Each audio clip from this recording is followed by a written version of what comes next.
Endometriosis आजकल के change हुए वातावरण, climatic change, lifestyle changes, eating habit changes, इन सब को रिजल्ट करता हुआ हार्मोनल डिरेंजमेंट की ये समस्या एक आम लेकिन गंभीर समस्या हो गई। आज हम आपको बताएंगे इस स्थिति को मैनेज करने की कुछ संभावित होम्योपैथिक दवा। मैं जब तक हूँ या जब नहीं हूँ, पर हमेशा आपके साथ हूँ, कभी भी कहीं भी। मैंने होम्योपैथी से आज तक जो भी ज्ञान अर्जन किया है वह समाज के अंतिम पंक्ति में खड़े अंतिम व्यक्ति तक सरल सुलभ समाधान के रूप में पहुँचे, यह मेरा दृढ़ निश्चय है। मैं इस कार्य को सफल स्वरूप देने में लगा हूँ। समाज के उत्थान के इस कार्य में मैं आपकी भी सक्रिय सहभागिता की अपेक्षा करता हूँ।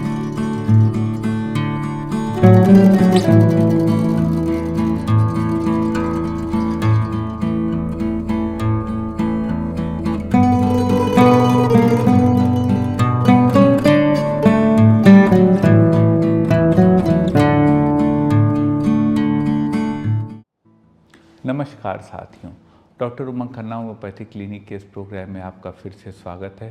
साथियों, आज एक गंभीर विषय पर चर्चा है, वह है एंडोमेट्रियोसिस।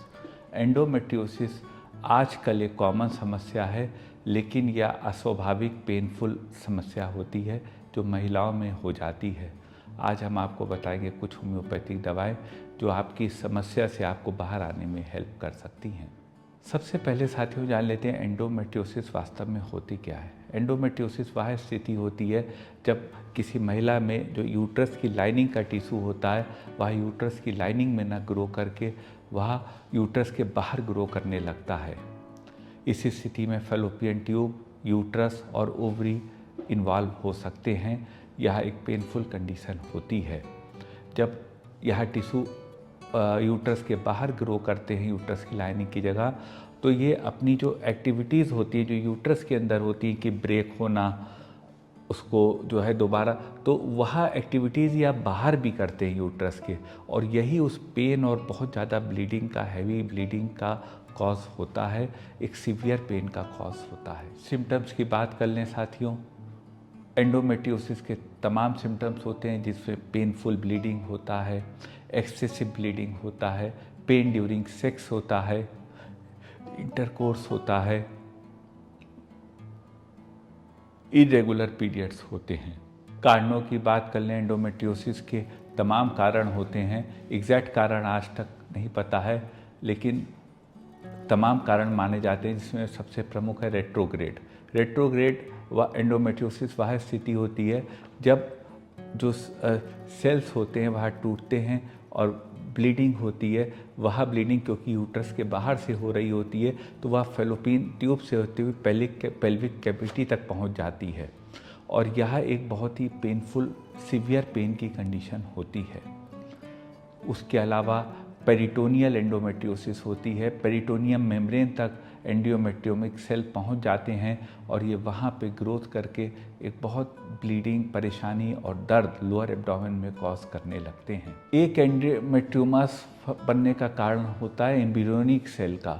जो एम्ब्रियोनिक सेल होते हैं जब अपनी ये बिल्कुल प्रिलिमिनरी स्टेज पर होते हैं तो यह एंडोमेट्रियल सेल्स में ट्रांसफॉर्म हो जाते हैं, और यह एंडोमेट्रियोसिस का एक कॉज होता है। एक कॉज होता है एंडोमेट्रियोसिस का, जो एंडोमेट्रियल सेल्स होते हैं यह ब्लड के थ्रू बॉडी में कहीं भी ट्रांसफॉर्म हो जाते हैं, पहुंच जाते हैं और वहाँ पे यह ग्रोथ करने लगते हैं। तो यह सब मैं आपको बस ये समझाना चाह रहा हूँ, इसमें बहुत गहराई में इस बात को जाने की आवश्यकता नहीं है, लेकिन यह सब संभावित कॉज एंडोमेट्रियोसिस के माने गए हैं। उसके अलावा ऑटो इम्यून डिस्टर्बेंसेस भी एंडोमेट्रियोसिस का एक कॉज होता है। लेकिन साथियों, समस्या है तो समाधान है। हम आपको बताएंगे एंडोमेट्रियोसिस को मैनेज करने की कुछ होम्योपैथिक दवाएं कारगर हैं, लेकिन कोई भी दवा बिना कुशल चिकित्सक से पूछे मत लीजिएगा। चलते हैं साथियों सफ़र पर। सबसे बड़ा सिम्टम एंडोमेट्रियोसिस को जो होता है वह होता है पेन। जिनको एंडोमेट्रियोसिस की दिक्कत हो उनके पेन बहुत होता है, और जब यह पेन थाइस तक चला जाए, बैक तक चला जाए, पैर में नीचे तक उतरे, तो उस स्थिति को मैनेज करने की दवा है ज़ेंथोज़ाइलम। बहुत तेज पेन हो रहा है बैक में, बहुत ज़्यादा ब्लीडिंग हो रही है, पैर थाइस तक पेन उतर रहा है, बैक में हो रहा है। ज़ेंथोज़ाइलम 30 potency 2 drop 3 times per day patient को दी जा सकती है। एक स्थिति आती है साथियों, यह पेन लोअर एब्डोमेन में बहुत तेज होता है। एंडोमेट्रियोसिस है और लोअर एब्डोमेन में बहुत तेज पेन हो रहा है और पूरे शरीर में इलेक्ट्रिसिटी टाइप पेन हो रहा है और ब्लीडिंग हो रही है। हिप रीजन में बहुत पेन हो गया है। तो अगर यह स्थिति हो तो इस स्थिति को मैनेज करने की दवा है सिमिसिफ्यूगा रेसिमोसा। सिमिसिफ्यूगा 200 पोटेंसी में 2 drop 3 times per day patient को दी जा सकती है। इस दवा से पेशेंट को लाभ होता है। एक स्थिति आती है एंडोमेट्रियोसिस है और बहुत अधिक पेन हो रहा है, लेबर लाइक पेन हो रहा है और बहुत ज़्यादा, जितना ज़्यादा ब्लड फ्लो हो रहा है उतना ही ज़्यादा पेन हो रहा है। तो अगर यह स्थिति हो, एंडोमेट्रियोसिस हो, तो सबाइना 1 EM की एक खुराक, Sabina drug of the choice है, सबाइना 1 EM की एक खुराक यदि वीकली दे दी जाए तो ये पीरियड को भी फ्लो को कंट्रोल करता है। जब पीरियड का फ्लो कंट्रोल रहता है तो पेन को भी कंट्रोल करता है, जो बहुत ही तेज लेबर लाइक पेन्स हो रहा होता है। एक स्थिति आती है कि ग्रिपिंग टाइप पेन हो रहा होता है, पेल्विस में कसाव वाला पेन हो रहा होता है कूल्हे की हड्डी में। तो अगर यह स्थिति हो तो इस स्थिति को मैनेज करने की दवा है सीपिया। सीपिया 30 पोटेंसी में 2 ड्रॉप 3 टाइम्स पर डे दी जा सकती है। इस दवा से पेशेंट को इस प्रकार के पेन में रिलीफ मिलता है। सीपिया का पेशेंट ग्रीफ में रहता है, दुख में रहता है, वरी में रहता है, डिप्रेशन में रहता है, घेरा दुबला पतला शरीर होता है। अगर यह स्थिति हो तो सीपिया 30 drug of the choice 2 drop 3 times per day drug of the choice हो सकती है। एक स्थिति आती है एंडोमेट्रियोसिस है, पीरियड कम हो रहा है और रात में करवटें ले रहा है आदमी को, इतना दर्द हो रहा है। तो अगर यह स्थिति हो तो इस स्थिति को मैनेज करने की दवा है पल्सेटिला नाइग्रा। पल्सेटिला 30 पोटेंसी में 2 drop 3 times per day patient को दी जा सकती है। इस दवा से मरीज को आराम मिलता है। पल्सेटिला के पेशेंट को प्यास नहीं लगती है, इनको खुली हवा में जाना ज़्यादा अच्छा लगता है, सांत्वना से इनको सुकून मिलता है। एक स्थिति आती है और यह सिम्टम भी है एंडोमेट्रियोसिस का कि पेनफुल सेक्सुअल इंटरकोर्स होता है। डिजायर बहुत है, इच्छा बहुत है और सेक्सुअल इंटरकोर्स करती हैं तो बहुत पेन होता है। तो अगर यह स्थिति हो तो इस स्थिति को मैनेज करने की दवा है platinum metallicum. Platinum met 30 potency में 2 drop 3 times per day patient को दी जा सकती है। इस दवा से मरीज को लाभ होता है। एक स्थिति आती है कि एंडोमेट्रियोसिस और रेक्टम तक पेन हो रहा है। जब पीरियड्स आते हैं तो रेक्टम में पेन होने लगता है, मोशन पास करने में पेन होने लगता है। ऐसी स्थिति हो तो इस स्थिति को मैनेज करने की दवा है नक्सोमिका। नक्सोमिका 30 पोटेंसी में 2 drop 3 times per day patient को दी जा सकती है। इस दवा से मरीज को लाभ होता है। एक स्थिति आती है कि एंडोमेट्रियोसिस है, पीरियड्स का टाइम है और साथ में रेक्टम से भी ब्लीडिंग होने लगी, मोशन करते समय भी ब्लीडिंग होने लगी। तो अगर यह स्थिति हो तो इस स्थिति को मैनेज करने की दवा है अमोनियम म्यूरेटिकम। अमोनियम म्यूर 30 पोटेंसी में 2 ड्रॉप 3 टाइम्स पर डे दी जा सकती है। इससे एंडोमेट्रियोसिस भी मैनेज होता है और जो रेक्टम में ब्लीडिंग हो रही होती है स्टूल पास करने में, वह भी मैनेज होती है। एक स्थिति आती है एंडोमेट्रियोसिस की स्थिति है महिला में और उनको जब पीरियड्स आते हैं तो मेंस्ट्रुअल फ्लो के साथ यूरिन से भी ब्लड आने लगता है। तो अगर यह स्थिति हो तो इस स्थिति को मैनेज करने की दवा है नैट्रम म्यूरेटिकम। नैट्राम्यूर 1 EM की 1 डोज वीकली दी जा सकती है पेशेंट को।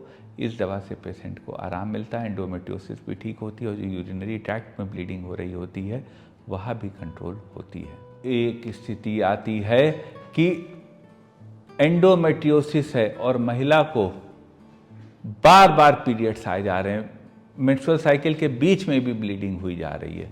तो अगर यह स्थिति हो तो इस स्थिति को मैनेज करने की दवा है थैल्सपी Bursa Pictoris. थैल्सपी Bursa 3x power में 1 dose 3 times per day patient को दी जा सकती है। इस दवा से पेशेंट के जो bleeding in between the month cycle के जो बार बार आती है उस सिम्टम में भी आराम मिलता है और एंडोमेट्रियोसिस भी मैनेज होती है। एक स्थिति आती है कि एंडोमेट्रियोसिस है और पेशेंट के ब्राइट रेड ब्लड की ब्लीडिंग हो रही है और हिप्स तक पेन बहुत ज़्यादा एक्सटेंड हो रहा है। तो अगर यह स्थिति हो तो इस स्थिति को मैनेज करने की दवा है ट्राइलियम पेंडुलम। ट्राइलियम पेंडुलम 30 पोटेंसी में 2 drop 3 times per day patient को दी जा सकती है। इस दवा से मरीज को लाभ होता है। एक स्थिति आती है कि एंडोमेट्रियोसिस और यूट्रस का प्रोलैप्स भी महसूस होता है, लगता है यूट्रस बाहर आ जाएगी। ब्राइट रेड कलर का फ्लो हो रहा है मेंसेस का। तो अगर यह स्थिति है तो इस स्थिति को मैनेज करने की दवा एरीगेरॉन 30 पोटेंसी में 2 drop 3 times per day patient को दी जा सकती है। इस दवा से मरीज को लाभ होता है। एक स्थिति आती है एंडोमेट्रियोसिस है और burning type, cutting type, stitching type pen lower abdomen में यूट्रस रीजन में हो रहा है। तो अगर यह स्थिति है तो इस स्थिति को मैनेज करने की दवा है मर्सोल 30 पोटेंसी में 2 drop 3 times per day patient को दी जा सकती है। इस दवा से ऐसी स्थिति में लाभ होता है। एक स्थिति जो कॉमन स्थिति एंडोमेट्रियोसिस में वह यहाँ आती है, बहुत एक्सेसिव ब्लीडिंग हो रही है, एंडोमेट्रियोसिस है और पेशेंट बहुत वीक और एग्जॉस्टेड हो गया है, शरीर में सूजन आ गई। अगर यह स्थिति हो तो इस स्थिति को मैनेज करने की दवा है सिंकोना ऑफ स्नेलिस यानी चाइना 200 पोटेंसी में 2 drop 3 times per day patient को दी जा सकती है। इससे लॉस ऑफ वाइटल फ्लूइड्स का जो सिम्टम होता है, जिससे कि वीकनेस आ जाती है, उस सिम्टम को ठीक करने में हेल्प मिलती है। यह कुछ दवाएं थी एंडोमेट्रियोसिस की। कॉमन समस्या है लेकिन गंभीर समस्या है। कोई भी दवा बिना कुशल चिकित्सक से पूछे मत लीजिएगा।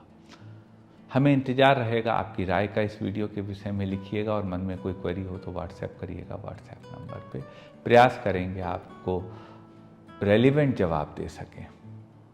आपसे निवेदन करेंगे, क्योंकि एंडोमेट्रियोसिस एक कॉमन समस्या है, पेनफुल समस्या है, तो यदि इस वीडियो को आप शेयर करेंगे तो वो इस समाज के लिए भी अच्छा रहेगा और एक अवेयरनेस का भी बहुत अच्छा कार्य करेगा। मैं आपसे निवेदन करूंगा कि अपने साथियों को डॉक्टर उमंग खन्ना होम्योपैथिक क्लिनिक के इस चैनल से जोड़िए, ताकि हमारा भी हौसला बना रहे और आप तक अच्छे वीडियो भी पहुंचते रहें। आपका साथी उतनी देर हमारे साथ जुड़ने के लिए, रुकने के लिए, वीडियो सुनने, समझने, देखने के लिए बहुत बहुत